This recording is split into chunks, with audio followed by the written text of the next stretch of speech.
So next we have somebody who thinks that sooner rather than later we'll be living our lives in virtual reality. Brendan Iribe from Oculus.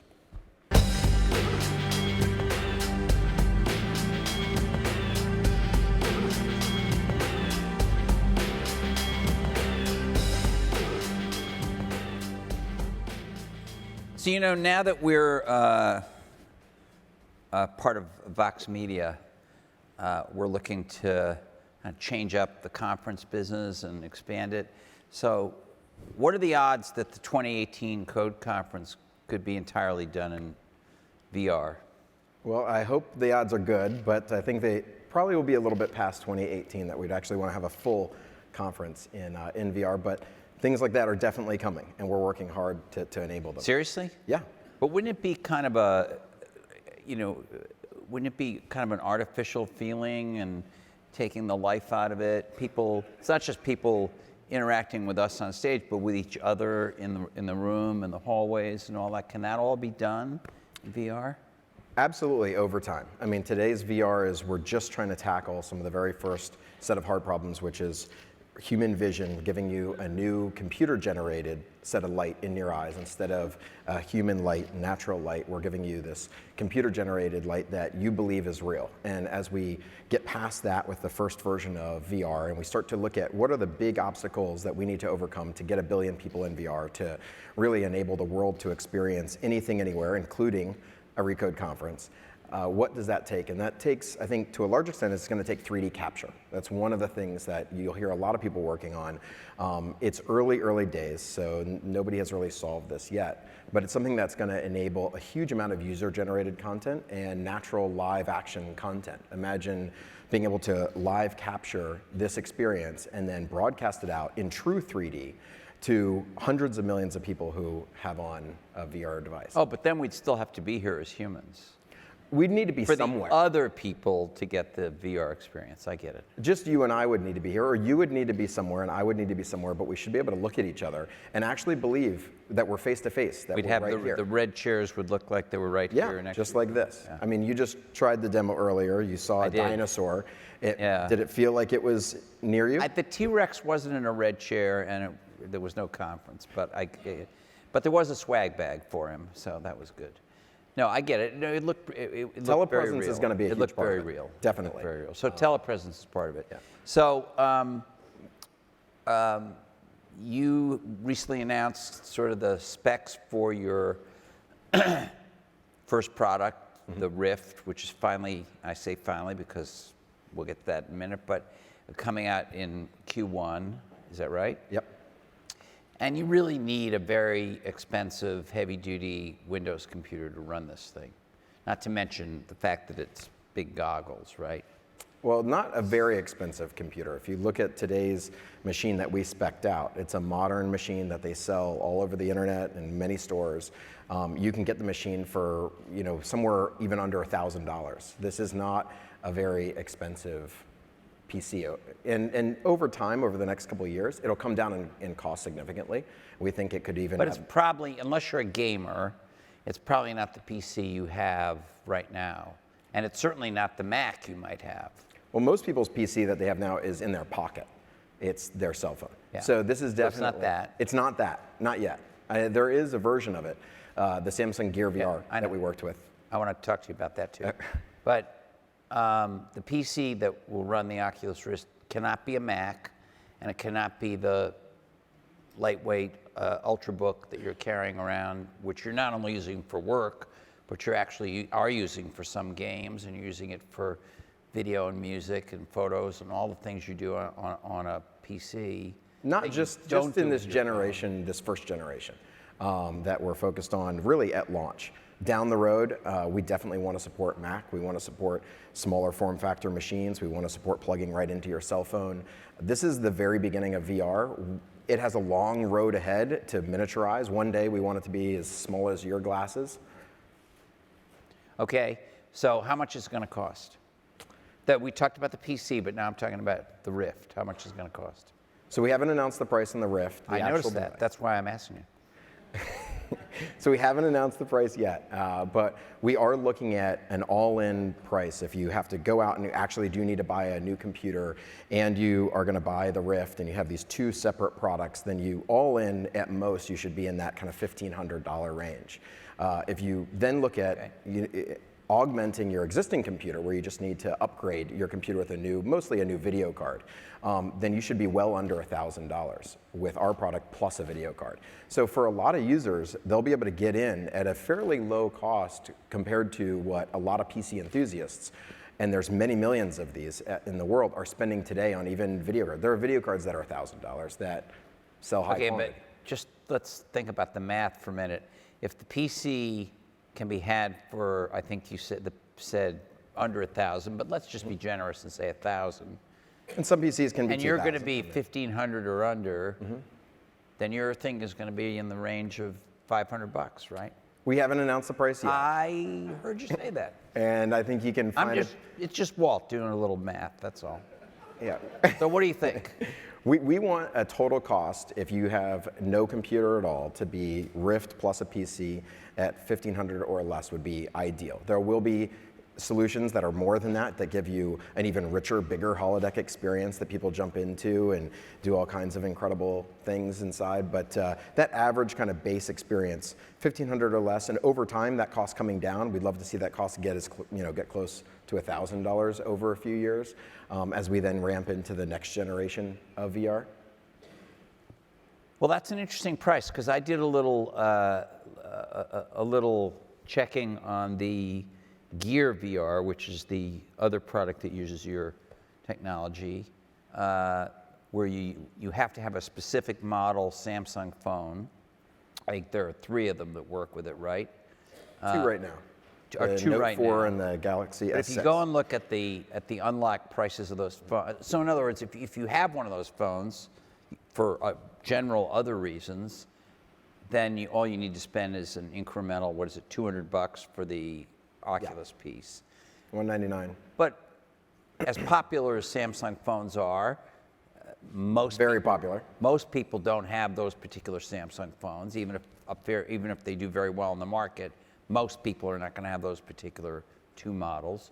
So if you go and look, just price them out. I mean, it's somewhere between $700 and $1,100 between the Oculus piece and replacing whatever phone you have or adding to whatever phone you have one of these phones to make it. If you're buying it from scratch, I mean, a lot of people are upgrading their phone for a small fee of a few $100s, plus getting this add-on Gear VR for $200, and so it's less than $400 or $500 all in to upgrade your phone. A lot of people are buying these phones anyways. Tens of millions of Galaxy phones are sold every year. I'm aware of that, I know, but that still means that most people with phones don't happen to have that phone. Well, tens of millions, which is a good market to target for a first generation of consumer VR. Okay. There's been this very strong perception that VR is primarily for gaming. At one of our conferences recently, we had a company called Jaunt that came, and they were using Google Cardboard. In fact, we passed Google Cardboard out to people in the audience with their software, and they were showing a bunch of stuff, but one of them I remember was a Paul McCartney concert with pyrotechnics, and you could look up and down and left and right, kind of feel like you were a little bit at the concert. Is this, you keep saying, and correctly, that it's early days, you're just getting started with this. At the beginning, is it going to be primarily for gamers? I think it's going to be for tech enthusiasts, for a lot of gamers. This is definitely going to be born in the gaming space because it is a 3D environment. If you think about the computer, the personal computer, even the mobile device, at the heart and soul, it is a 2-dimensional environment. It's a 2D GUI. It's the presentation layer on top is all 2D graphics. In VR, for the very first time, that core graphic system, that core underlying layer is a 3D engine. It's a 3D game engine. So game developers are the first to create content content, some are creating cinematic content, some are creating interactive content that a lot of gamers out there will enjoy. Over time, that same technology will be used to create architectural content, educational content. I can imagine right now I am just relocating to Menlo Park, and relocating to Menlo Park, getting a new house and trying to outfit it while also working at Oculus around the clock 24/7 is difficult to do, and you're looking at what furniture to buy, and I'm looking at small thumbnail images on my two-dimensional PC or mobile phone, trying to imagine what it would look like if in the actual house. What I wish I could do is just throw on a pair of glasses, be in that house, and see the different furniture options, and then pick and choose what I want. We view that as a much, much bigger, broader market than just gamers, but something that will come over time. But if you're in the house and you're seeing stuff that is virtual as if it were in the house so that you could choose for a couch or whatever it is, isn't that more augmented reality as we currently understand the terms? Yeah, it blurs the lines. It goes back and forth. And what Oculus is really focused on today is virtual reality, where we completely cover up your entire field of view. We give you new computer vision, computer-generated light, and we're creating an entire scene for you. Now, where you can get augmented virtual reality is with technology kind of similar in a way to what we just announced. We just announced the acquisition of Surreal, these incredibly brilliant scientists who have come up with a way to take a 3D capture sensor that captures the environment you're in. And I encourage people to jump online and take a look at the video, the Kinect Fusion video, their DTAM video. With this technology, they can capture the actual real environment in 3D. So when you put on the glasses, their goggles, you can actually look at the real environment, but in 3D, and you can then save it and share it and view it at any time, anywhere. So imagine I could go up to my hotel room here, put on a pair of glasses, and be back in my house. And I could actually see the room just as though I was there, and I could rearrange the furniture and be picking out furniture with somebody to help me. So this terminology distinction, VR and AR, is going to blur? Yeah, I think we call that augmented virtual reality because it's actually and other capturing people just the call world. It augmented reality. Augmented reality, technically a lot of people think of that as glasses where you can see through. You can actually see through to the real world, and now you're putting virtual objects in the real world. Correct, yeah. And they're, kind of this vision of HoloLens. And that's going to come over time. We view that is a little bit of a longer horizon, longer road to actually everybody replace their regular glasses with computer AR glasses. There's a lot of other challenges to face there than we're facing on the VR side. So you have been, obviously, without even shipping the Rift, you've been very successful. You've been bought by Facebook for a lot of money. Your name, I would say, people walking through the halls here at companies that have nothing to do with you will see they're using Oculus to show certain things. Pretty incredible. There's Oculus all over. I didn't expect that. I know, and we didn't charge you for it, and that's a mistake. We're Thank you. correct that next year. And you're kind of synonymous with the idea of VR. There are other companies working on it, now saying that they're going to be competing and selling, and yet, so you've been out here, there, you've been getting a lot of publicity, you've had some, kind of developer units out in the marketplace, but you haven't shipped. Has that given a competitive advantage, that delay to other people who are going to move in? Well, we want to get it right, and we've been focusing for a long time to try to get consumer VR V1 from Oculus at a quality level that we think the mass market can enjoy, it can be comfortable in for a sustained amount of time. And it's such an early day that we view everybody as pioneers. This isn't a time where we're out there saying, oh, there's this competitor showing up, and if we don't beat them to the punch, then we might lose VR. VR is going to be defined over the next several decades. I mean, this is the very beginning. Think of the very first Apple II being shipped back in 1977. Right. And it took almost a decade to land in my middle school and for me to see it for the very first time. I mean, these new industries, these new entire mediums, like the personal computer or the telephone even before that, or virtual reality, are going to take a while to build and to be defined. And ultimately, to win the market, I think it really has to get to that inflection point where you start heading to the hundreds of millions of users. The form factor has to get down to sunglasses. 3D capture has to be something that's very mature, that we can now capture a Lakers game and put tens of millions or hundreds of millions of people courtside. And that's all a ways and the away. computing power to drive it has to be something other than plugging into a desktop PC, right? In the beginning, it'll be plugging into a pretty high-powered desktop but I mean, PC. as we go forward. Yeah, over time, we want them to be as natural as regular glasses. I don't know when that time exactly will be. It's just too early to say. But recently, I was listening to one of the recordings of Steve Jobs talking about the beginning of computers and imagining one day, he had this vision of one day people would be walking around with a computer in their hand with a radio attached to it, doing the same things they were doing on the computer. And he had that vision in 1983, and it took a few decades to actually get there.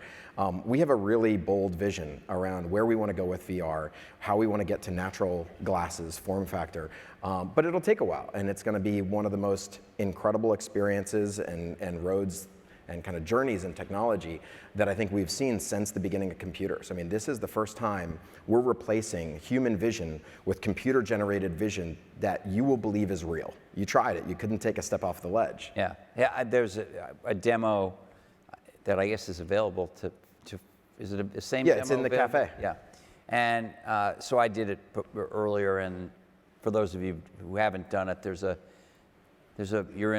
number of different environments, but you're in one where you're like on a skyscraper on a ledge, and you can clearly safely walk off this ledge because it's not real, it's virtual, but your brain is saying, I mean, it's good enough that your brain is saying, don't do that.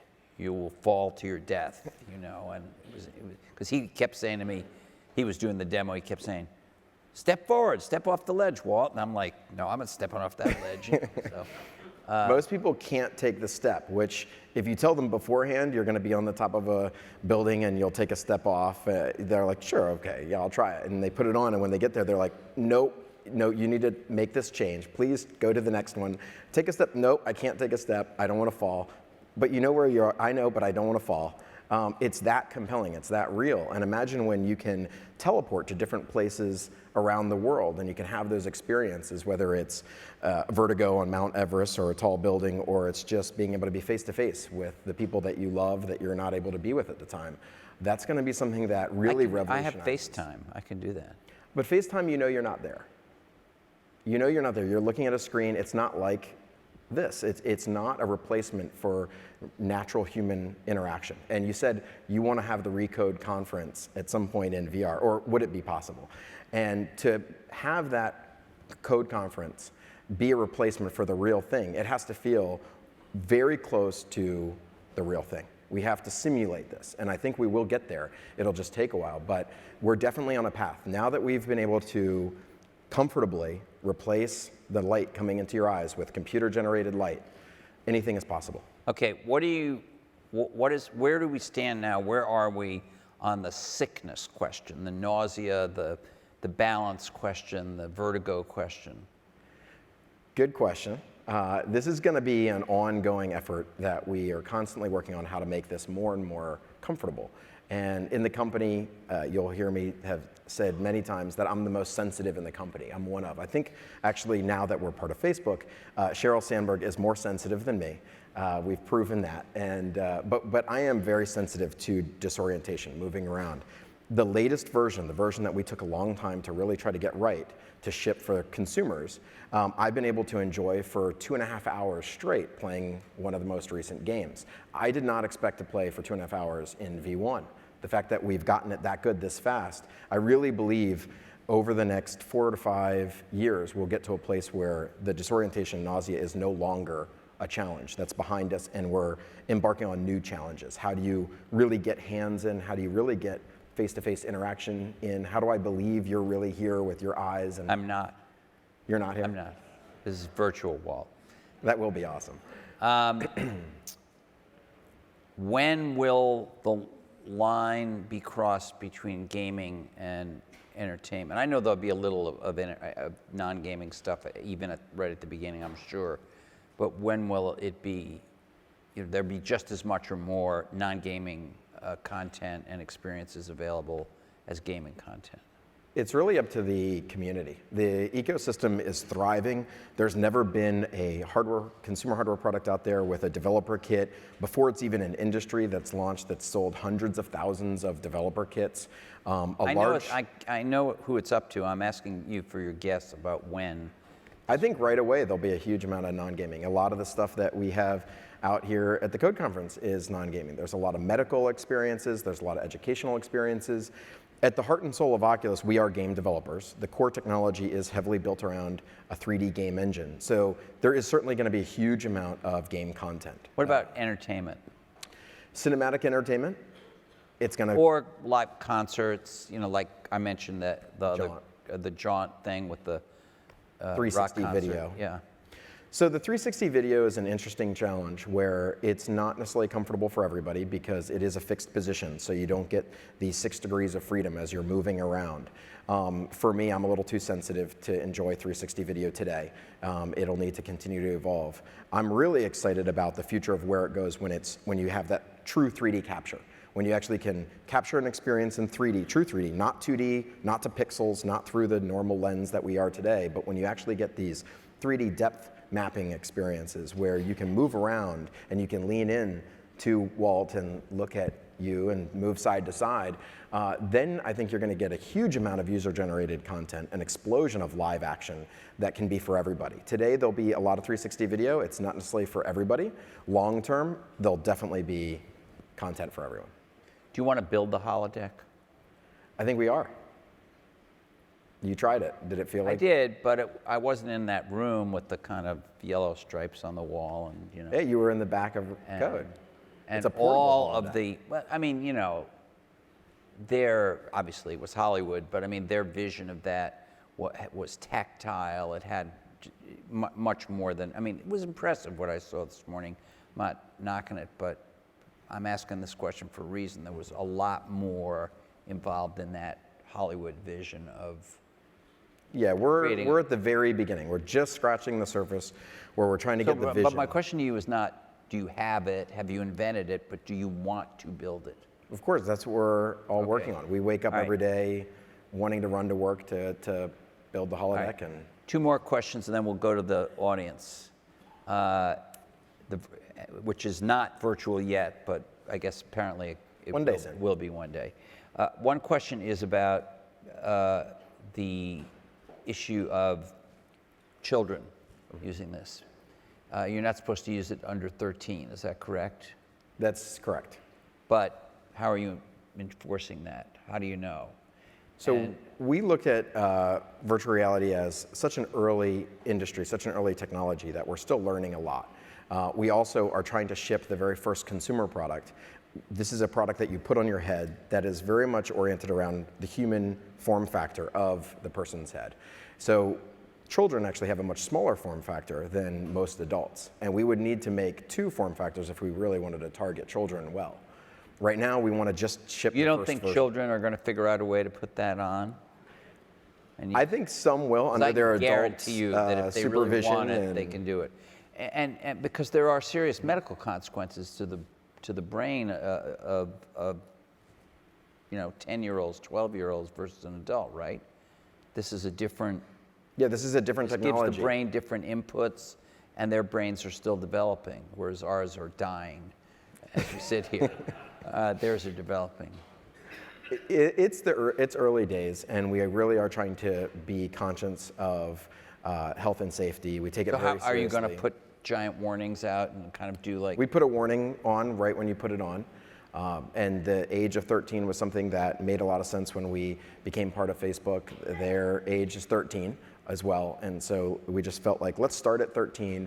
Let's evolve the technology more. Let's build more confidence in the health and safety side of it. And eventually, one day, we definitely want to have Oculus for kids, especially for all the educational use of this. But you got to get around these medical studies and these medical opinions about the impact on the brain. Sure. Okay.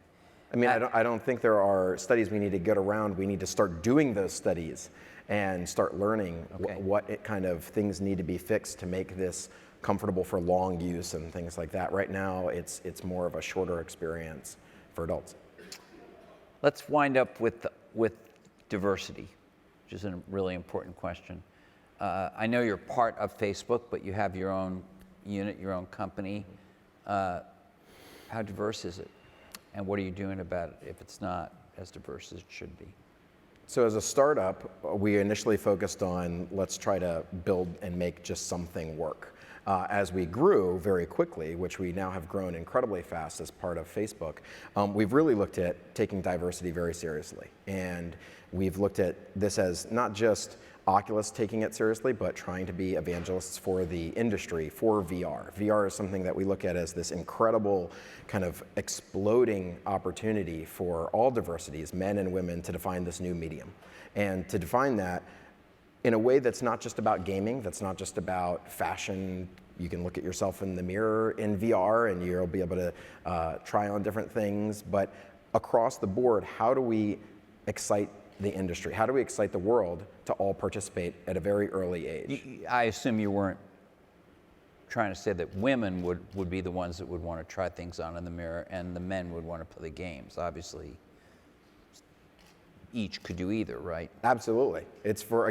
But in your company, what is the story on women, sexual people, gay people, people of color? What is the story? So we have all diversities at Oculus. We're part of Facebook, which is great to get Cheryl's and Mark and their team's guidance on how to address this. It's actually something that I would say we didn't handle it great in the beginning, and there was an incident where we were called out at one of our conferences of it not being the most diverse conference that they had ever been to.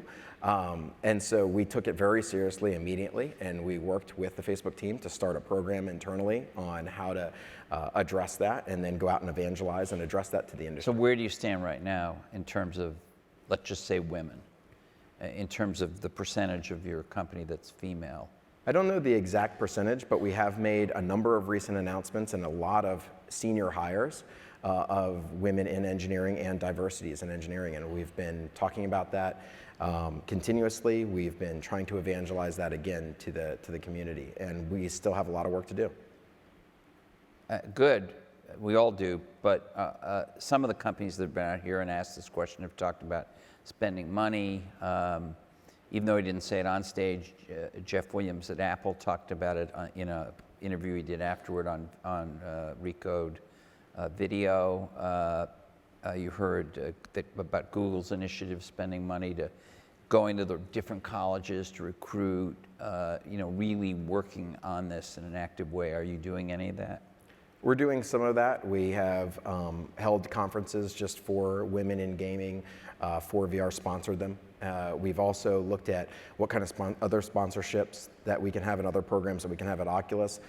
Personally, I've set up 2 scholarships, one for minorities and underrepresented engineers, and one for women in engineering at University of Maryland. So, and that was also, again, thanks to Cheryl's guidance and the Facebook team. I reached out and said, hey, I want to make a difference personally. I want to set an example for the rest of our team and for the company and the world. What should we do here? And they were incredibly supportive. And so I think we're at a good place to really make a difference. And now it's up to us, and we still have work to do. Questions? Yes, we'll start over here. Hey, Asif Khan, Shack News. Hey, Brennan, how's it going? Hey, how's it going?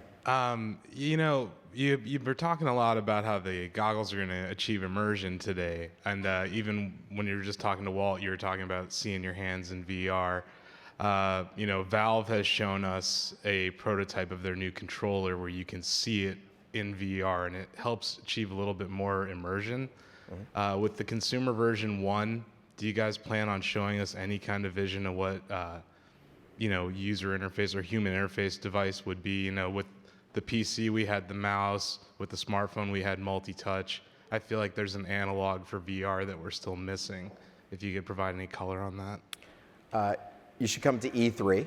I am. I think we'll provide more color on that at E3. Again, it is such an early time in VR, and we are still trying to figure out what does great VR input really mean, and what is great input in general in kind of the regular world, and how does that translate into VR? And I do think that long term, there's not going to be a single input device like the keyboard mouse was for the personal computer or the touchscreen is for the phone. In VR, I think it's going to be several different devices depending on what kind of content you're enjoying. That makes sense. Okay, thanks. Over here. Thanks, Walt. Thank you. So I'm Could just, you identify yourself? I'm oh, sorry. sure, Crawford Dopret, IDC. Thanks. So I'm just curious, I get what you're trying to do. It makes sense that, you know, where you're going with augmented and virtual reality. But can you talk to the Facebook link? Can you talk to how it's helped you and how it helps them in your strategy going forward? Sure. So I think it's pretty clear, at least internally, how it's helped us. We were about 60 or 70 folks when we got acquired by Facebook, and today we're almost 350 or 60. So within 1 year, it's been a year anniversary, we've grown 300 people. And that's just an incredible amount of growth to actually go out and be able to build this. There are a lot of pieces to building a full platform that we didn't have internal expertise on, or that we didn't have a big enough team focused on. And by being a part of Facebook, we're able to leverage a number of different technologies that they have. We're building the entitlement system and the kind of profile system off of their tech. It's this kind of beautiful suite of APIs that when Mark and I were talking about coming together and partnering, that he said, look, all of our APIs will be available. You can pick and choose what you need, and you can just build Oculus a lot faster. At least those pieces that aren't necessarily the magic of VR that need to exist. And so even things like voice over IP to be able to do this multiplayer avatar experience, this telepresence experience, if you want to put on the headset and then be able to talk to other people in VR, we're able to leverage Messenger's voice over IP, which is incredibly high quality. Everybody should go try it these days. It's almost better than the regular phone. We're going to be able to leverage that just as an API inside of VR. And so there's a lot of different technologies and infrastructure that we've been able to use, in addition to the incredible recruiting power that they gave us. And for them? What's that? For them? For them, well, for Facebook, I think Mark was really looking at a long-term vision of where is Facebook going to go. And again, Mark would be better to talk about this, and he has been talking about it with their 3, 5, and 10-year roadmap, and looking at what is that next major computing platform? What is the computing platform 10, 20 years from now that we look back at and say, oh, remember when it was just PCs, or remember when it was just cell phones, and now everybody is using this new computer vision. And it really feels like that VR and AR is going to be that next major computing platform, and that Oculus was the best team at the time to have that head start and get going and start working on this, and that Facebook was able to bring that into the fold and now have that part of their 10-year vision for the future. Yes, sir. Hi, Jason Rapp. Hi, Jason Rapp from Science Inc. in LA. First of all, it's dazzling technology, and congratulations. It's mind-expanding and wonderful. Can you talk about platform and distribution as the creative community discovers this and they start creating incredible stuff? How will consumers find it? They've got different headsets, they've got different platforms. How do you think about distribution and platform elements? So we're building out this full platform, and thank you, by the way, for kind words on the experience. We're building out this full platform, which is an app store and ecosystem so that you can put on the headset and you can easily navigate to different experiences. We call it teleportation to different experiences, where you're going to kind of fade out, fade in like you did when you just tried the demo, to different worlds, to different applications. And we're going to make that as accessible as possible through our app store, through some kind of discovery interface and search and navigation interface. But this is the very beginning of VR, where we don't know what is the best way to do search, and we don't know what is the best way to organize an app store and to lay out tiles and things like that. But that's what's so incredibly exciting about it, is we get to create the home experience or the desktop experience for VR for the very first time. I think it'll probably take us many years to get it right, and just like the computer started with DOS and some command prompt interfaces and eventually got to an early version of a GUI with the kind of Mac and some Windows 3.1, and then By about Windows 95 or so, it started to get pretty mature, and it hasn't changed that much. You see the phones take a while as well to get to that kind of iPhone touchscreen interface where it now is very mature, and that's it, and it's not going to change that much. VR is at that very beginning, and so it'll take the next 5-10 years to actually get to a mature place where you're easily discovering and moving in and out of these different experiences. But what's great is everybody who tries Oculus, you put it on for the very first time, you take it off, everybody has an idea. Like, you tried it, and right away you said, what if we could have the Recode conference in it? You know, could we do that? And everybody has an idea, and usually their ideas are built around what they're excited about or what they work in. They're not actually built around video games. They don't take it off and say, ooh, I'd love to play Mario. Some people do, but they usually are talking about something that relates to them, and everybody has that same reaction. Well, thanks. Thank you so much, Brendan. Thank you. Great.